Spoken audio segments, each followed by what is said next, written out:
24시간 모든 오감을 청와대로 집중하며 사는 사람들. 바로 대한민국 대통령을 지키는 경호실 사람들이다. 청와대에서 가장 긴장감 넘치는 곳인 대통령 경호실은 가장 정확하고 신속하며 최첨단의 과학이 움직이는 곳이기도 하다. 그리고 지난 20여 년간 이곳 경호실을 정보와의 산실로 바꿔놓은 사람이 있다.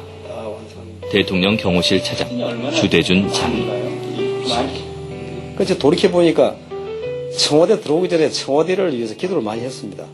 늘 청와대에서 찬송소리, 기도소리 나는 것을 바라보면서 꿈을 꾸고 기도를 했기 때문에 어느 날부터 제가 청와대 들어왔습니다.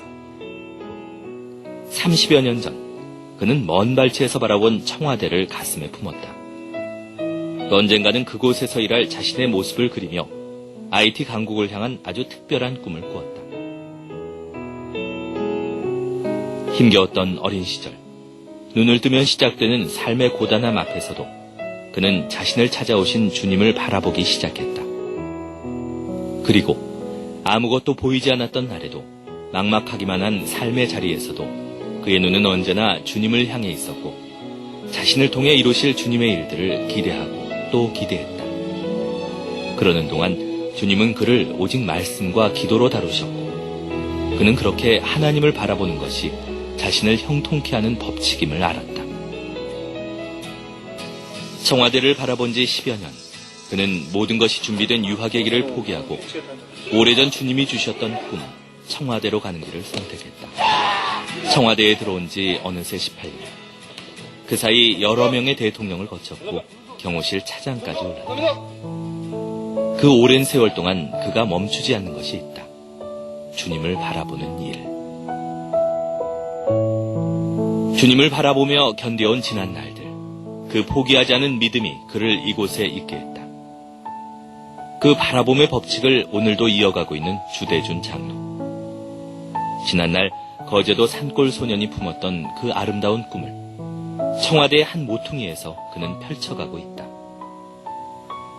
세상의 높아짐 대신 기꺼이 주님의 축복의 통로가 되기를 소망했던 그였다.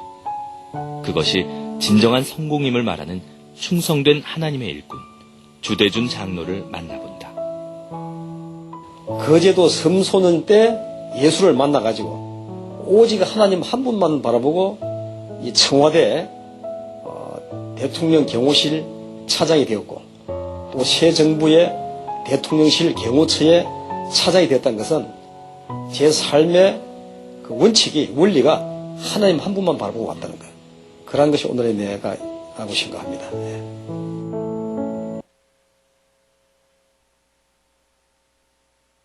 할렐루야.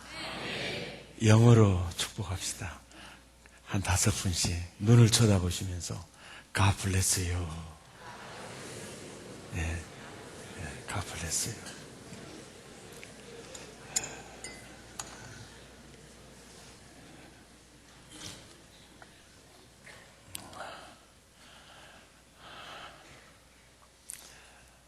예수께서 나와 말씀하시되 하늘과 땅의 모든 권세를 내게 주셨으니 그러므로 너희는 가서 모든 족속으로 제자를 삼아 아버지와 아들과 성령의 이름으로 세례를 주고 내가 분부한 모든 것을 가르쳐 지키게 하라. 볼지어다 내가 세상 끝날까지 너희와 항상 함께 있으리라. 제가 이 구절을 언제 외웠을 것 같아요? 몇 년이나 됐을 것 같아요. 제가 이 말씀을 암송한 지는 거의 30년, 30년이 됐습니다. 제가 이 말씀을 암송하고 묵상하고 또 이 말씀을 가지고 설교도 수없이 했습니다. 그래도 이 말씀 속에 내게 주고 싶은 그 말씀을 보지 못할 때가 많았는데요. 이번 주간에 이 말씀을 보는 눈을 새롭게 열어주더라고요. 예수님께서 당신의 제자들을 부르실 때요, 예루살렘 도시 사람도 안 불렀어요. 저 나사렛 갈릴리 해변에 아주 촌사람 그 중에서도 천민들을 부르셨어요. 그리고 그들에게 주님이 말씀하시는데요. 그들에게 주님이 꿈을 주시는데, 깜짝 놀랐어요. 오늘 본문 19절을 보세요. 그들에게, 그 나사렛 촌사람 천민들에게 예수님이 주시는 꿈이 어느 정도입니까? 예? 글로벌이잖아요. 여러분, 글로벌이라는 말 자체를 요즘이나 쓰지, 당시에 이들의 시야는 나사렛이에요. 기껏해야 예루살렘입니다. 그런데 그 나사렛 촌사람들에게, 야야, 너희가 활동해야 될 무대가 어느 정도예요? 모든 민족이다, 모든 민족이다. 이야, 대단하죠. 그들은 팔레스틴 국경을 넘어가 본 적이 없어요. 예. 마가복음 16장 15절에서도요. 또 이르시되 너희는 어디를 향해 가라는 거죠? 온 천하, 누구에게? 만민을 살리라는 거죠. 온 천하 만민이 너의 손에 달려있다는 거죠. 너의 순종에 달려있다. 예수님께서 십자가를 지시고 부활하시고 승천하시기 전에요. 승천하시기 바로 직전에 떠나가는 예수님, 얼마나 그들의 마음이 외롭고 두려웠겠어요. 그럴 때 주님이 그들에게 이런 얘기를 합니다. 사도행전 1장 8절에 오직 누가 너희에게 임하면? 성령이 너희에게 임하면 너희가 권능을 받고 힘을 얻어서 예루살렘, 더 나아가 온 유대, 더 나아가 사마리아를 지나 어디로 가리라? 땅끝으로 가라. 너희가 활동해야 될 문대는 어디라? 땅끝이다. 글로벌이에요, 글로벌이에요. 제자들이 이 꿈을 받았어요. 야, 너희는 비록 나사렛 촌사람이고 천민이지만 너희가 활동해야 될 무대는 모든 민족이야. 온 천하야. 만민을 구원하는 거야. 글로벌, 땅끝이야. 땅끝이야. 그 꿈을 제자들은 꾸었을 것 같아요? 안 꾸었을 것 같아요? 예? 여러분은 제자들에 대해서 너무 감정이 좋은가 봐요. 제자들은 그 꿈을 꾸지 않았습니다. 그들은 사마리아도 가려고 하지를 않았어요. 전부 예루살렘에 모여 있었습니다. 주님이 얼마나 답답했겠어요. 그래서 예루살렘 교회의 당회장이 누구냐면 야고보입니다. 야고보를 쳐요. 그가 순교를 당합니다. 그래도 그들은 사마리아와 땅끝 생각을 안 해요. 그럴 때 스데반을 또 칩니다. 그래서 가기 싫은 제자들을 억지로 사마리아로 내보내요. 사마리아로. 예. 그들은 꿈을 꾸지 않았습니다. 그런데 꿈을 꾸지 않는 12를 놔두고 있잖아요. 또 하나님이 다른 제자를 부릅니다. 그가 바울입니다. 사도행전 9장 15절에 바울을 부르고 12 제자에게 주었던 꿈을 그대로 줘요. 주께서 가라사대 가라. 어디로? 땅끝으로. 이 사람은 내 이름을 이방인과 임금들과, 이방인이죠. 땅끝입니다. 모든 민족이에요. 이를 구원할 내 그릇이다. 이 내 그릇이다. 그래서 이 얘기를 예수님에게 바울은 직접 듣지 않아요. 제자들은 직접 들었어요. 땅끝으로 가라. 모든 민족이 너의 활동 무대다. 예수님에게 12 제자는 직접 들었는데 바울은요, 아나니아를 통해서 들어요. 주님이 말씀하셨는데, 당신은 이방인을 구원할 예수님의 그릇이랍니다. 그걸 들었어요. 그리고 바울은 다른 제자와 다른 면이 있어요. 사도행전 19장 21절을 함께 보죠. 시작. 마게도냐와 아가야를 거쳐 가기로 작정하여 이르되 내가 거기 갔다가 후에 어디로 가고 싶다는 거예요? 로마로 가야 하리라 그래요. 네. 바울은 다른 제자와 달랐어요. 바로 로마를 먹어야 되겠다는 꿈을 꾼 겁니다. 로마로 가야 하리라. 가서 뭐 할 거예요? 로마서 1장 15절에 뭐 한다 그래요? 내가 로마에 가서 뭐 하고 싶다는 거예요? 로마에 있는 너희에게 뭘 전하고 싶어요? 복음을 전하기를 원한다. 12 제자와 바울이 다른 면이 드러나죠? 꿈을 꾸고 있죠. 그 꿈꾸는 자를 향해서 주님이 뭐라고 말씀하느냐면 사도행전 23장 11절에 시작. 그날 밤에 주께서 바울 곁에 서서 이르시되 담대하라. 그러니까 지금 바울의 마음이 담대한 거예요? 두려움에 휩싸여 있는 거예요? 두려움에 휩싸여 있어요. 그러니까 담대하라. 담대하라. 네가 예루살렘에서 나의 일을 증언한 것 같이 로마에서도 증언하여야 하리라. 너의 꿈대로 하여야 하리라. 그 얘기를 하는 거예요. 네. 당시의 로마는요, 세계를 지배하는 강대국입니다. 그리고 바울은 팔레스틴, 전라북도만한 땅덩어리에 사는 민족입니다.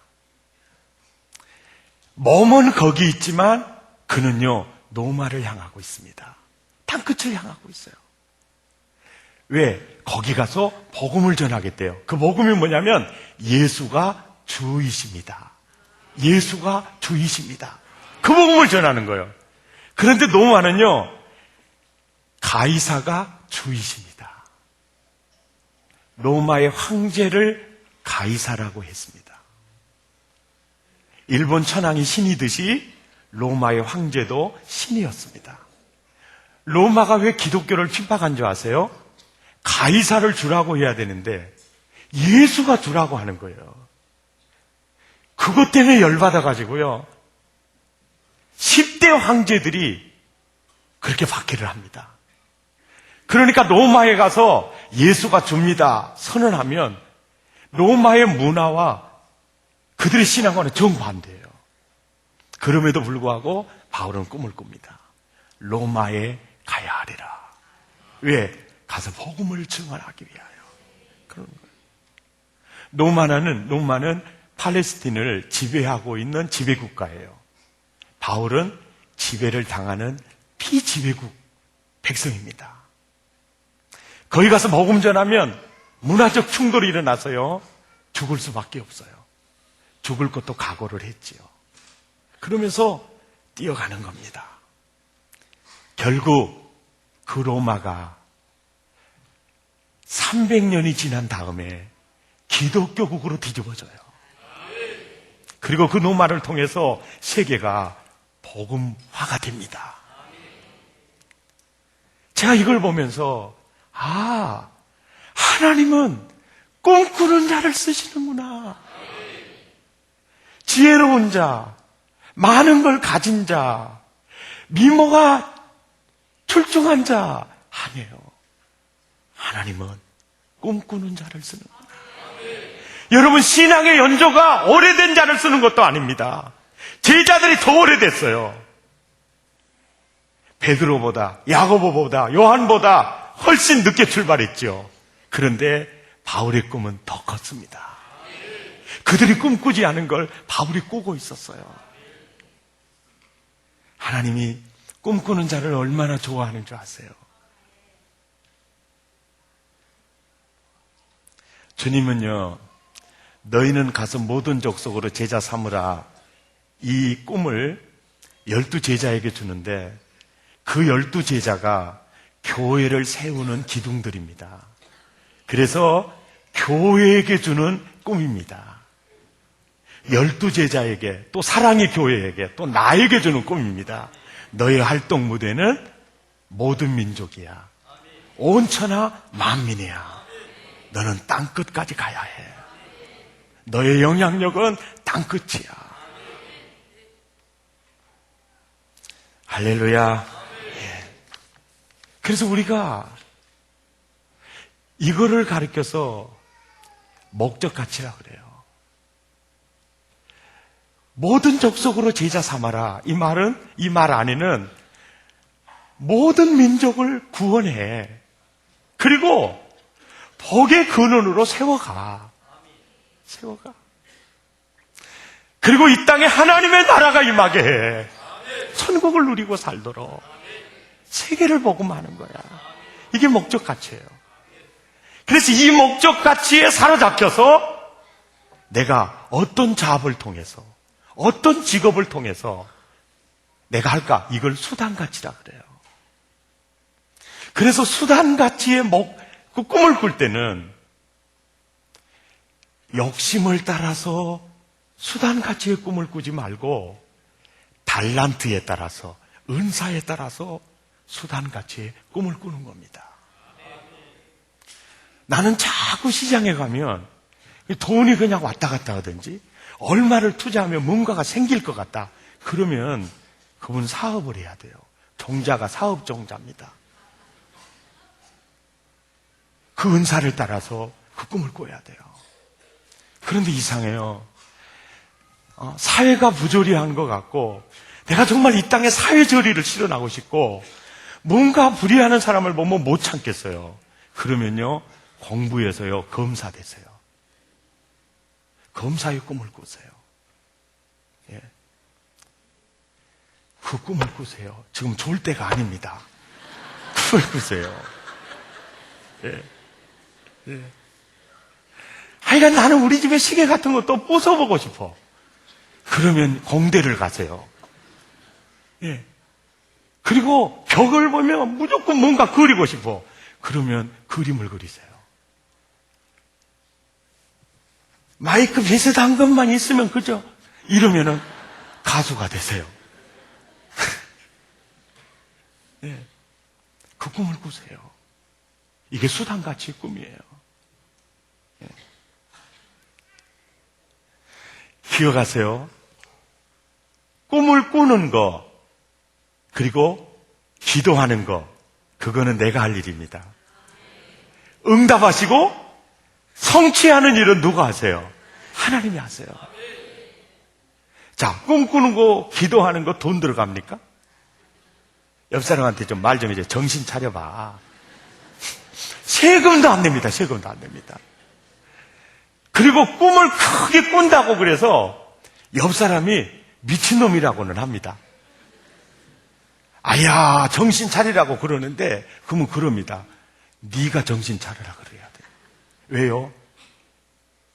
미친놈들이 세상을 움직이고 있습니다. 비웃는 것은 건강에 해롭죠.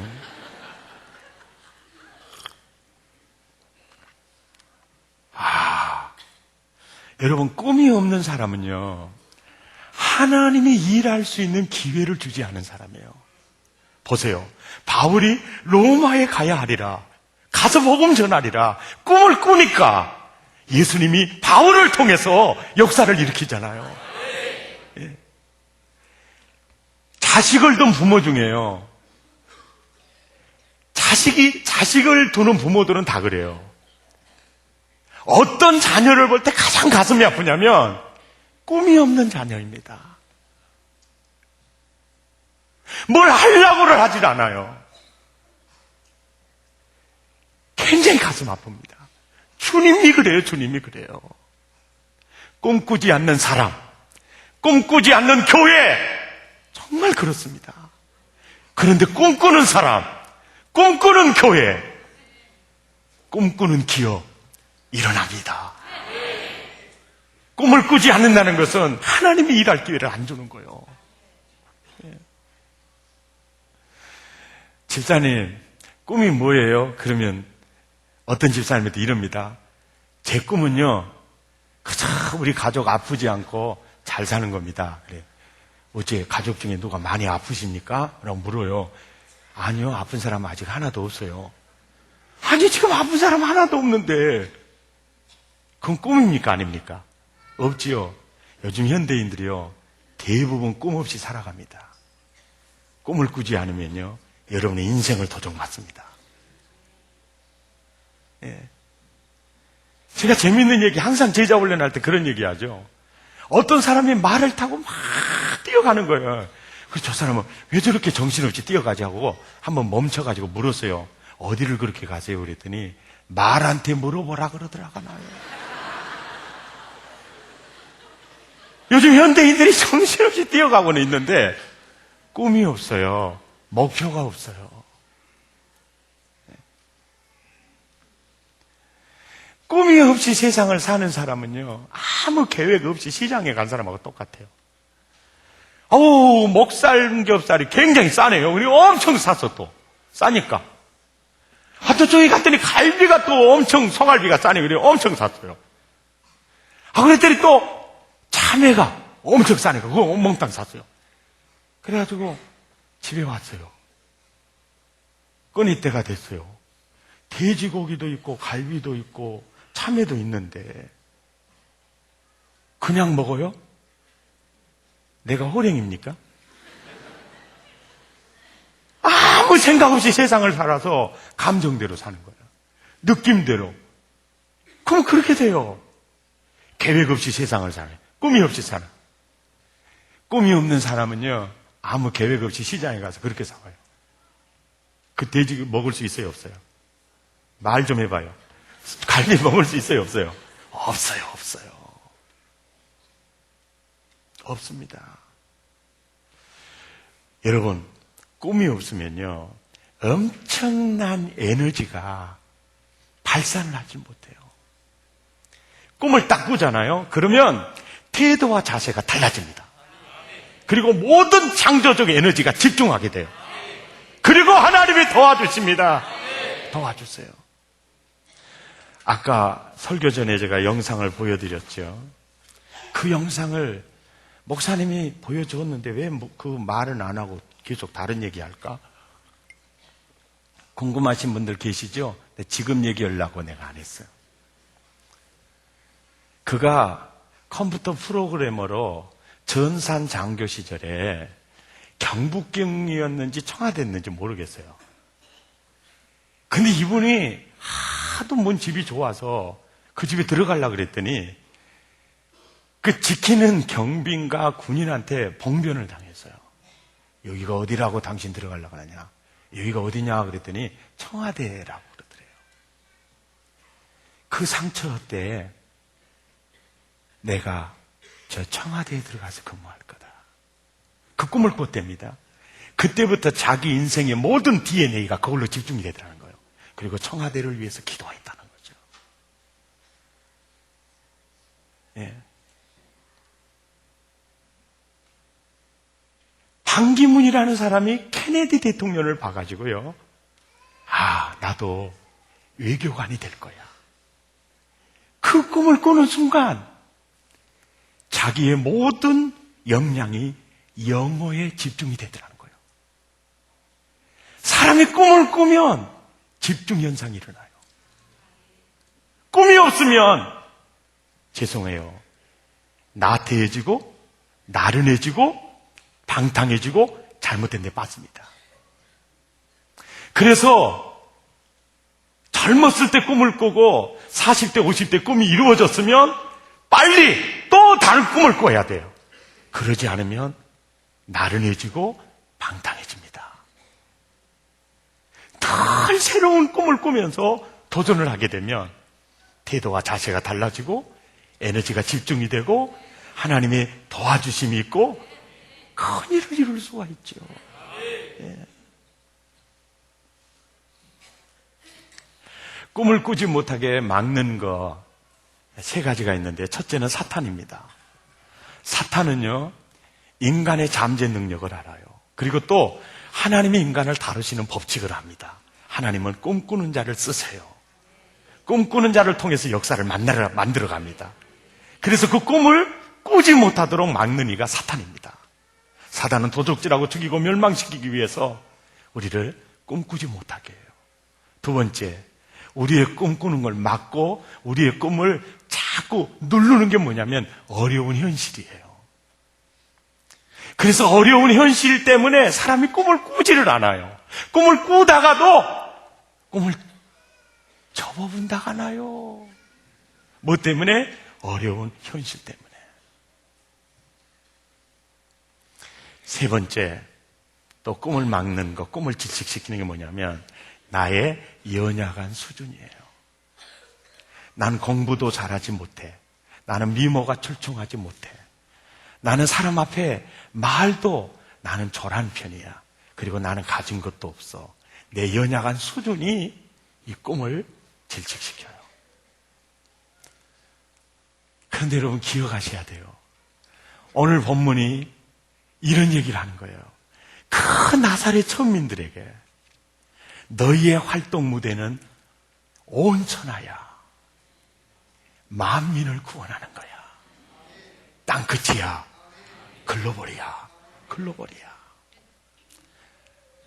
주님, 누구보다도 주님이 저희들을 잘 알잖아요. 기껏해야 갈릴리 호수에서 고기 잡는 어부 아닙니까? 이 국경을 넘어가 본 적이 없어요. 넘어가 본 적이 없어요. 그런데 우리가 그 꿈을 꿀 수 있나요? 주님이 이렇게 얘기해요. 너의 자원이 있다. 그렇게 될 수 있는 자원이 너에게 있어. 그거를 이 본문이 보여주더라고요. 18절을 보세요. 예수께서 나와 말씀하여 이르시되 뭐라 그래요? 하늘과 땅의 모든 권세를 하나님이 예수님에게 주셨대요. 그러니까 지금 하늘과 땅의 모든 것이 누구 손에 들어간 거예요? 예수님의 손에 들어갔다. 그러므로 너희는 가서 모든 민족을 제자 삼아 아버지와 아들과 성령의 이름으로 세례를 주고 네가 너희에게 분부한 모든 것을 가르쳐 지키게 해. 볼지어다 내가 하늘과 땅의 모든 것을 소유한 내가 언제까지? 세상 끝날까지 항상 함께 있으리라. 내가 자원이야. 내가 자원이야. 모든 민족으로 제자 삼을 수 있는 에너지, 그건 바로 나야. 나야. 나를 우습게 보지 마. 난 하늘과 땅의 모든 것이 내 손에 있어.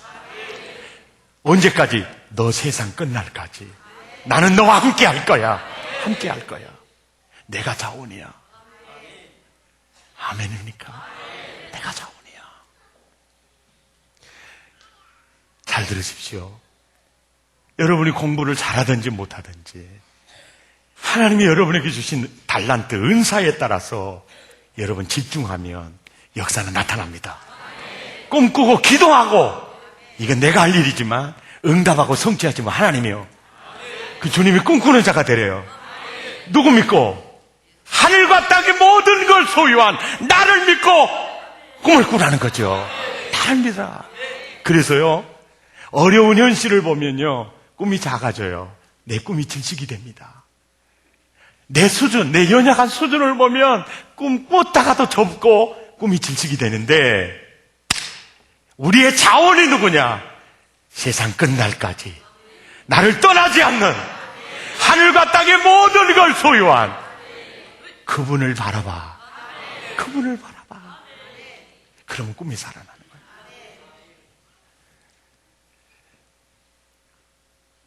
주대준 장로님, 제가 왜 오늘 동영상 보여드렸냐면 그 주대준이라는 장로님이 예수님을 만날 때가 초등학교 2학년 때예요. 원래 고향은 경남 산천 지리산 밑에 산청인데요. 큰아버지하고 아버지가 사업하다가 부도가 났어요. 그런데 법적으로 책임을 져야 될 분이 주대준 어린이의 아버님이었는 것 같아요. 그래서 큰아버지가 그런 거예요. 잠시 거제도에 가서 피신해 있으면 내가 수습하면 그때 연락하면 그때 올라와라. 그래서 거제도로 피신을 내갔는데요. 그 주대준이라는 어린이가 그때가 초등학교 2학년인데 전학을 시키지를 못해. 왜? 큰아버지가 연락하면 가야 되니까. 그러고 전학하지 못하니까 학교를 가지를 못해요. 그런데 동네 아주머니가 자꾸 빈둥빈둥 노는 그 주대준 어린이를 주일날 교회를 데리고 간 거예요. 그 교회를 딱 갔더니 교회 정문에 주 예수를 믿으라. 그리하면 너와 내 집이 구원을 얻으리라. 이 말이 딱 써져 있는데 딱 눈에 들어오는 게 주 예수야. 이 집이 주 예수 씨 집이구나. 나도 주씨인데 이 집 주인도 주씨구만. 아, 우리 삼촌이구나. 그 느낌이 좋아지대, 느낌이. 아, 주 예수 씨 집 되게 크네. 그래서부터 주씨 삼촌, 주씨 아저씨. 우리 친척이구나. 근데 나중에 알고 보니까 그 주씨 아저씨가 주씨 삼촌이 자기를 위해 십자가를 지신 분이에요. 하나님의 아들이었어요. 그 데리고 가가지고 그 주일학교 선생님이 노아 얘기해주고 아브라함 얘기해주고 요셉 얘기를 해주는데 어쩌면 그렇게 요셉 처지나 자기 처지나 비슷한지. 그 요셉이 노예로 갔지만은 늘 노예로 살면서 감옥의 죄수로 살면서도 항상 하나님을 바라봄으로 그가 총리가 되었다. 그 순간 나도 하나님만 바라보면 나도 되겠네. 그때부터 이분은요, 초등학교 2학년 때부터 하나님만 주씨 아저씨만 바라봤대요. 오직 주님만 바라봤대요. 노예인 요셉을 총리로 세우신 그분이 나를 그렇게 쓰실 거야. 초등학교 6년 동안 학교 다니는 기간은 4년, 중학교 3년 동안 학교 다니는 기간은 2년, 대구에서 주경 야독을 하면서 안 해본 일이 없이 공부를 하면서도 요셉이 주님 바라보고 총리가 됐다면 나도 그렇게 될 거야. 힘들고 어두운 먹구름이 그의 인생을 덮을 때도 그는 오직 주만 바라봤대요. 그랬더니 세상에 공무원으로서 공무원 스스로의 능력으로 진급해서 올라갈 때 한계가 차장이에요. 실장은 임명직입니다. 노태우 정부 때 들어가가지고 5명의 대통령을 섬겼죠. 그래서 청와대 기독교 신의회를 조직하고 거기서 정말 예수 정신으로 복음하자고 기도했던 것이 이명박 정부 들어서서 저 주대준이가 한국을 먹어본다 간다고 그래가지고 굉장히 구설수에 많이 오르기도 했죠. 그런 인물이죠. 근데 이번에 간증이 그거잖아요. 난 주만 바라봤다. 나는 주님 바라보는 법칙으로 오늘 내 인생이 이렇게 됐다고. 그 책을 썼죠. 이게 바라봄의 법칙이라고. 이게 성경이에요. 이게 성경이에요. 여러분, 빌립보서 4장 13절을 보세요. 바울은요, 말도 잘 못한 사람이에요. 바울은 그 질병이 너무 큰 질병이 있어가지고 자기 몸도 자기 스스로 못 가누는 사람입니다. 그럼에도 불구하고 그는 로마의 꿈을 꿨어요. 로마의 꿈을 꿨어요. 로마를 먹고 세계를 복음화해야 되겠다는 꿈을 꿨어요. 예. 그의 자원은요, 자기 수준이 아니었습니다. 자기 여건이 아니었어요. 바울의 에너지가 뭔지 보세요. 빌립보서 4장 13절 보세요. 시작. 내게 능력 주시는 자 안에서. 할렐루야. 바울의 자원이 누굽니까? 바울의 자원이 누굽니까? 하늘과 땅의 모든 것을 소유하신 예수 그리스도예요. 그분 안에서 난 모든 걸 할 수 있어. 그분 안에서 난 모든 걸 할 수 있어.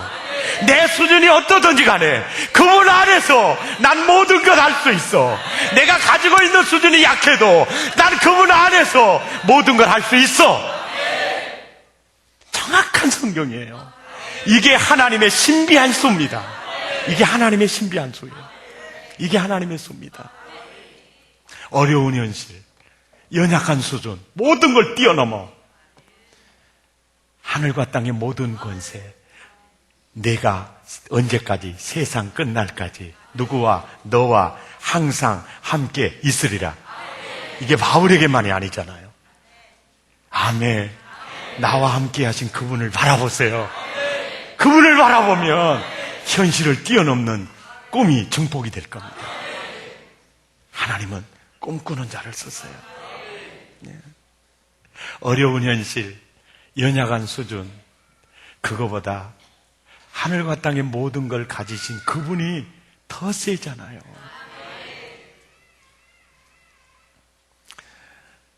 세계력교회 손현보 목사님이 목사님 전도가 참 쉬워요. 그 책을 쓰셔가지고 그 책을 우편으로 보내왔더라고요. 제가 그 책을 읽으면서 야, 이분을 정말 새롭게 느낄 수 있었는데 이분의 신앙 철학을 보세요. 이분이 쓰는 예화 가운데 이런 얘기가 있어요. 아버지가 아들을 위해서 돈을 모았어요. 그래서 그 아버지가 가진 재산이 100억입니다. 그런데 그 돈을 그냥 아들에게 주면 방탕할 수도 있잖아요. 그러니까 아들아, 너 꿈을 꿔봐라. 너도 사업에 대한 계획을 한번 세워봐. 내가 뒤선 대줄게. 사업 자금은 걱정하지 말고 소신껏 한번 꿈을 꾸고 계획을 세워봐라. 아버지, 일주일만 여유를 주십시오. 일주일 만에 왔어요. 아버지, 사업 계획을 세웠습니다. 뭐냐? 예, 붕어빵부터 사업하기로 생각을 했습니다. 그래서 자본금 얼마 있으면 되겠냐 그러니까 예, 200만 원 있으면 되겠습니다. 아버지가 그래요. 야야, 더 큰 계획을 한번 세워봐. 그래요? 아버지, 그러면 일주일만 여유를 주세요. 일주일 만에 또 돌아옵니다. 아버지, 제가 더 큰 꿈을 세웠습니다. 뭐냐 그랬더니 붕어빵 가게 옆에다가 떡볶이하고 오뎅하고 설치해서 자본금 500만 원만 있으면 되겠습니다. 저는요, 그 얘기를 읽으면서 저는 나를 봤습니다. 나를요.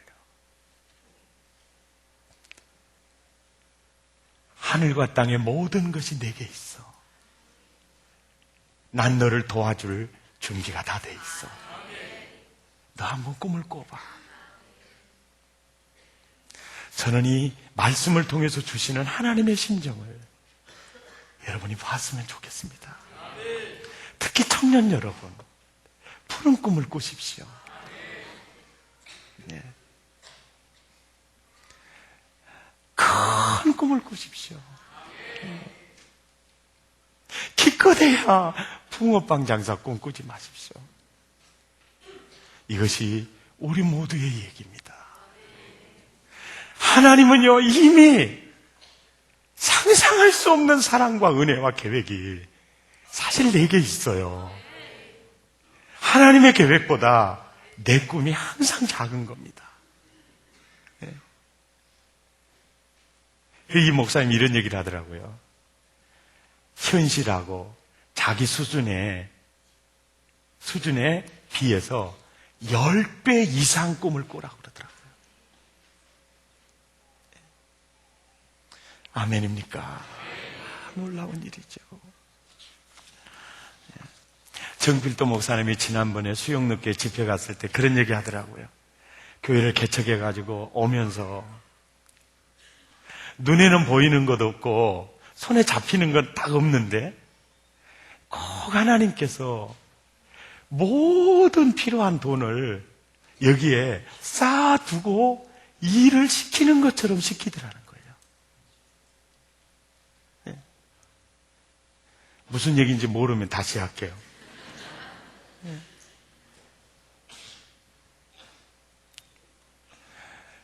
여러분, 삭개오라는 사람을 생각해 보세요. 그는 자기 동족들에게는 세금을 많이 걷어가지고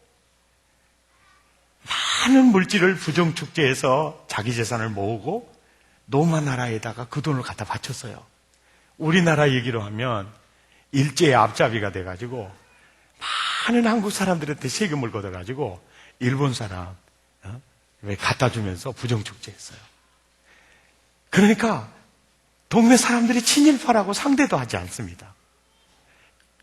삭개오가 그런 사람이었어요. 외롭지요. 또 인간인데 죄책감이 얼마나 컸겠어요. 그리고 나는 키도 작고 사람이 알아주지 않으니까 부자 되면 행복할 줄 알았는데 인생이 공허한 걸 느꼈어요. 그리고 그가 예수님 만나면 내 인생에 이런 모든 게 혹시 풀리지 않을까?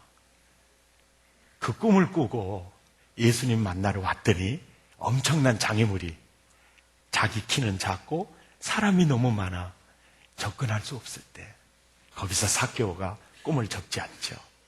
돌무화과 나무로 올라갑니다. 무화과나무 아래로 걸어가던 예수님이 삭개오야 하면서 그 무화과나무에 있는 삭개오를 부르죠. 네 하고 쩌쩌쩌쩌 때리는 거죠. 내가 오늘 너의 집에 유하여야겠다. 그리고 예수님이 삭개오의 집에 임할 때요, 하나님의 나라가 이미 임해버리는 거죠. 예. 삭개오의 꿈은 예수님 보는 거잖아요. 예수님은 그 꿈에 플러스 알파 해가지고 하나님의 나라를 주잖아요.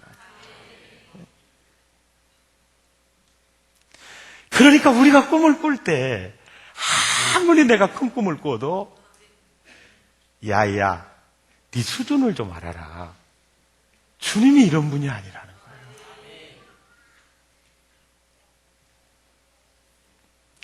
그래서 하나님은 꿈꾸는 자를 쓰시고 꿈꾸는 자를 좋아하시고 꿈꾸는 자를 통해서 역사를 만들어가는 거죠.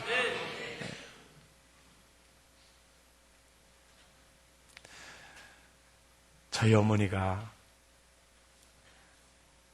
저녁에요, 밤늦게까지 시금치라든지 아니면 열무김치라든지 다 준비를 해놓습니다. 준비를 해놓고 그 덩치가 엄청 커요. 엄청 커요. 다 해놓고 그리고 교회를 갑니다. 철야하고 새벽 예배를 마치고 오자마자 그걸 이고 산 둘을 넘어 5km를 걸어서 영댕이 선창으로 와요. 그래가지고 철선을 타고 목포에 와가지고 목포에 선창에 딱 도착하면 중개 상인들이요, 그걸 다 뺏어가려고 그래. 그럼 우리 어머니는요, 안 뺏기려고 우림을 쳐가지고 다니면서 시장에다 놔두고 한 단씩을 팔아요. 그래야 돈 한 푼이라 더 받으니까. 아마 그때 우리 어머니한테 사서 잡수신 분들의 후손들도 아마 이 자리에 있을 거예요. 그래서 다 팔고 3시쯤 되면 철선 타고 건네가지고 버스비가 아까워서 걸어서 5km를 다시 와요. 와가지고 오후 3시쯤 우리 어머니 밥 잡수신 것을 보면 보리밥이거든요. 우리 어머니 입이 그렇게 큰지 몰랐어요. 아주 그냥 어떻게 그렇게 해? 돼지도 그런 돼지가 없죠. 그럼 내가 그러죠. 엄마, 그렇게 배고프요. 그렇게 배고프요. 왔다 항동시장에 팥죽 한 그릇이 겁나게 맛났게 보이더라마는 꼭 참고 왔다 그러더라고.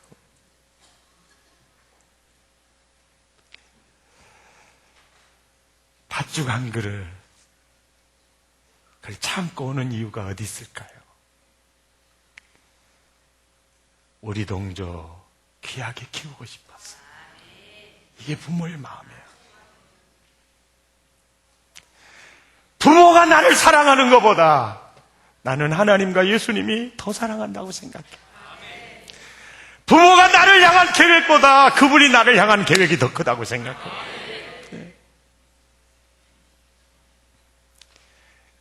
하늘과 땅의 모든 것 내 손에 있어. 너의 활동 무대는 모든 민족, 온 천하 만민이야. 만민이야. 꿈을 크게 가지십시오. 큰 꿈을 꾸십시오. 찬양기도 때 제가 그런 얘기했죠. 참새는 참새집을 짓고 까치는 까치집을 짓고 독수리는 독수리의 집을 짓는다. 그 다음날 아침, 토요일 아침, 우리 딸 지연이가 하는 말입니다. 아빠, 까치가 어떻게 독수리 집을 지어요? 그러지. 까치는 까치집밖에 못 짓지. 그럼 그 말이 뭡니까? 그 말은 이 말이야. 사람의 그릇을 키우라는 거야. 어떻게 키워? 사람은 키 크다고 큰 사람이 아니야. 등치 크다고 큰 사람이 아니라 꿈이 큰 사람이야. 기도의 제목이 큰 사람이 큰 사람이야. 네.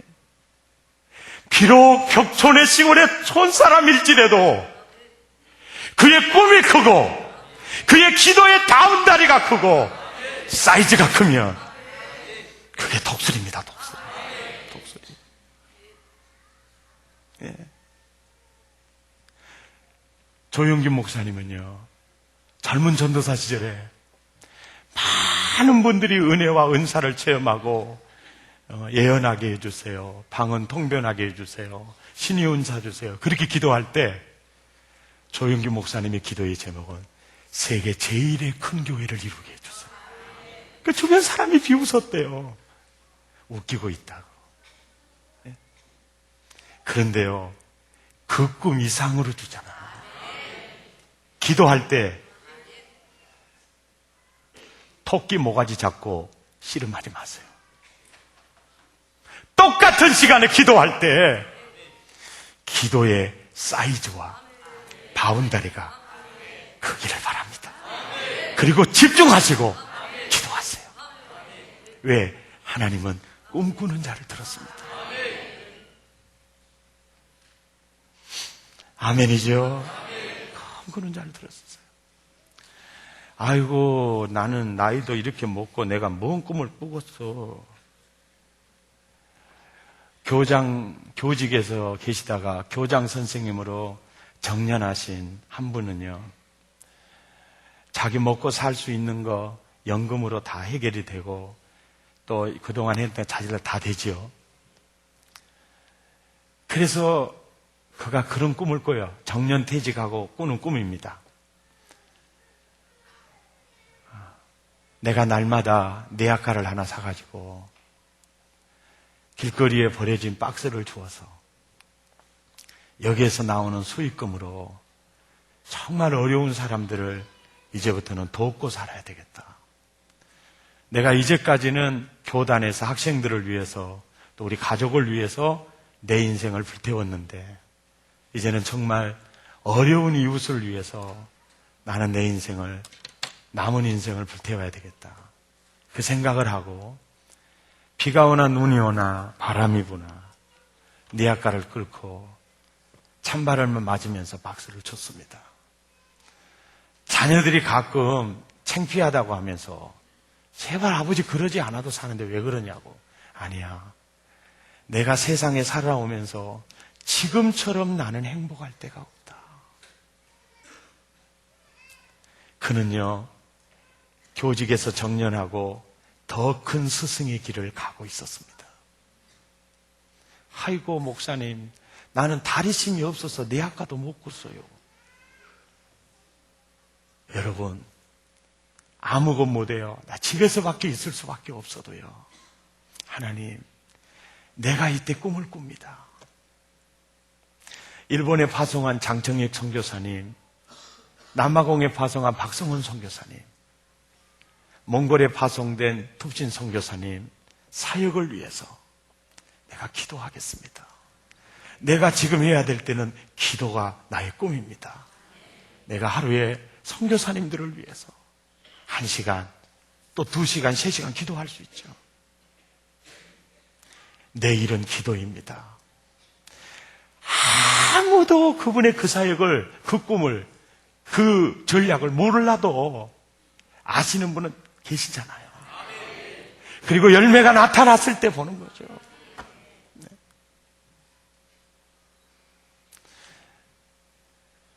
목사님이 설교하면 정말 하나님 살아있을까 의심이 들거나 정말 나도 좀 저렇게 좀 체험해 봤으면 좋겠다. 그러면 성경 읽는 꿈을 꾸십시오.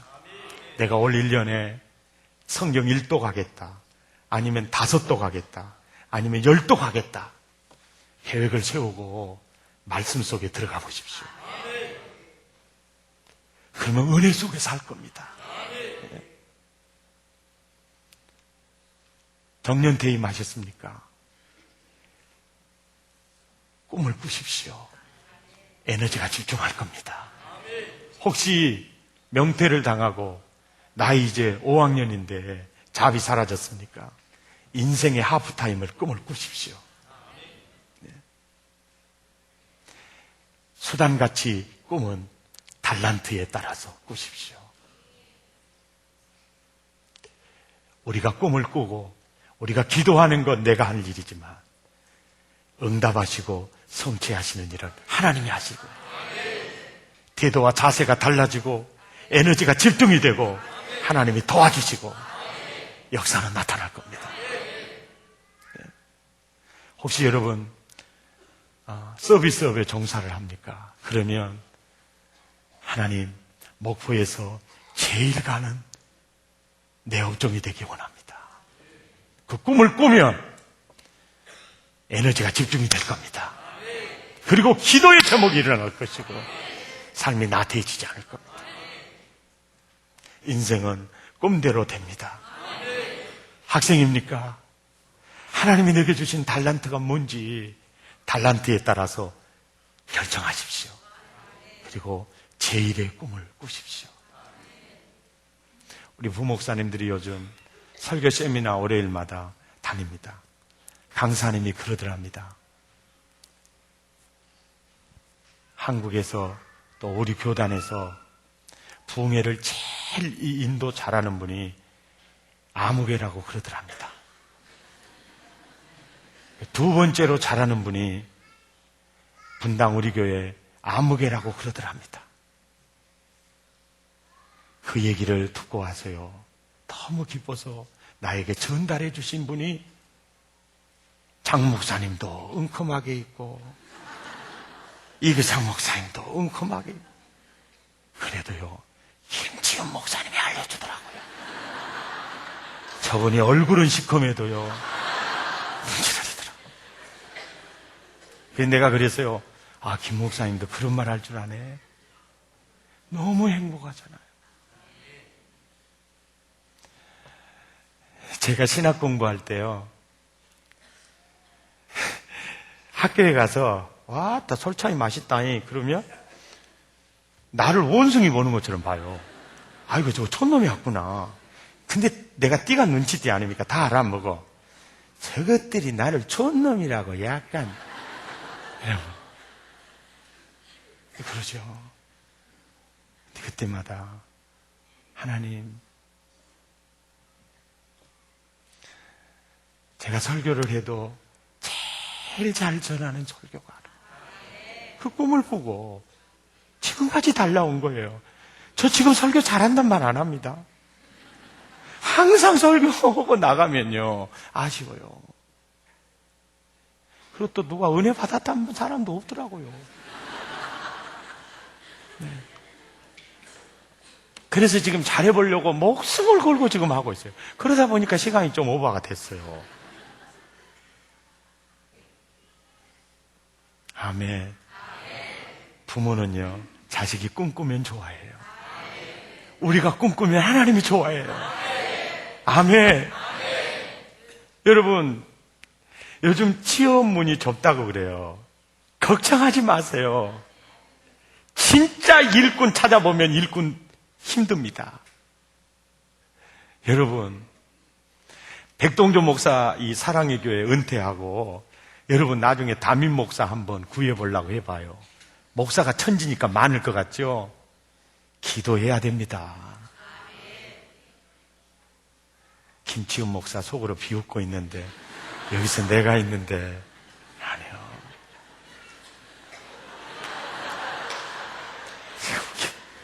그 꿈을 꿔야 됩니다. 그런데요, 진짜 쓸만한 인물, 또 희귀한 시대야. 주님은 머리가 되기 원해요. 정말 머리 되기 원합니다. 할렐루야. 큰 꿈을 꾸세요. 네. 하나님은 꿈꾸는 자를 쓰십니다. 꿈꾸는 자를 통해서 역사를 움직여요. 세상에서요, 큰일 한 사람은 전부 꿈에 미친 사람들입니다. 안 미치고 세상 살겠습니까? 전우자와 인사합시다. 미칩시다. 확실하게 미칩시다. 할렐루야. 여러분, 30대, 40대 내가 주일학교 사역을 통해서도 민족을 일으킬 수 있는 지도자를 키우겠다. 아멘. 그런 꿈을 꿀 수 있어요. 헌신의 꿈. 구체적으로도 하나님, 내가 금년에 몇 명은 내가 살려놓겠습니다. 그런 꿈을 꿔야 만나는 사람마다 전도의 길이 열리고 사역에 집중이 되지. 그것도 저것도 없이 살면 아무 생각 없이 시장에 간 사람하고 똑같다니까요. 인생 도적 맞지 않기를 바랍니다. 할렐루야. 그리고 우리 청년 여러분, 세상은 넓고 할 일 많습니다. 하나님이 내게 주신 달란트가 뭔가 그걸 붙잡으시고 꿈을 키우십시오. 참새는 참새집을 짓고 까치는 까치집을 짓고 독수리는 독수리의 집을 짓습니다. 우리는 뭔 집을 지어야 되겠어요? 큰 사람은 꿈이 큰 사람입니다.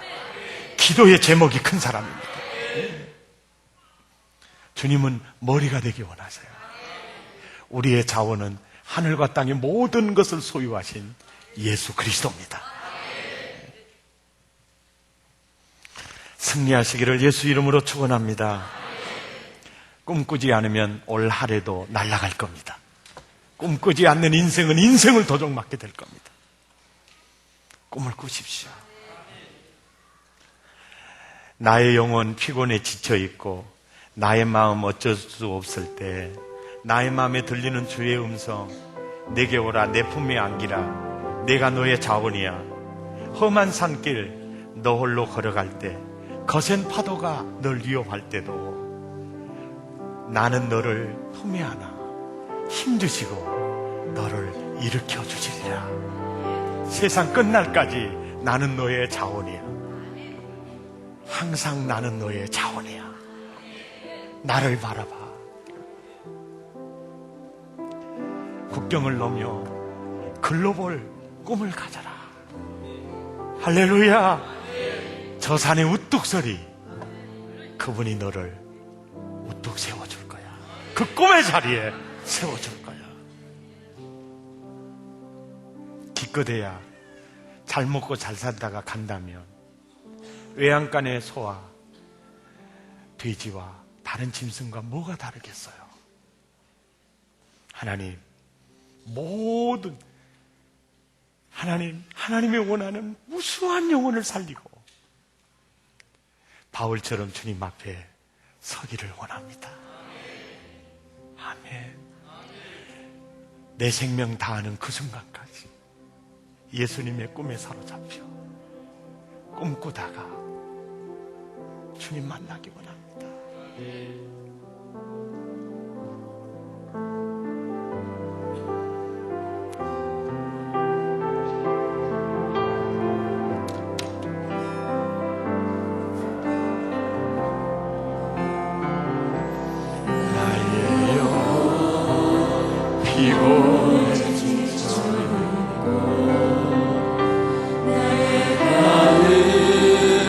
어쩔 수 없을 때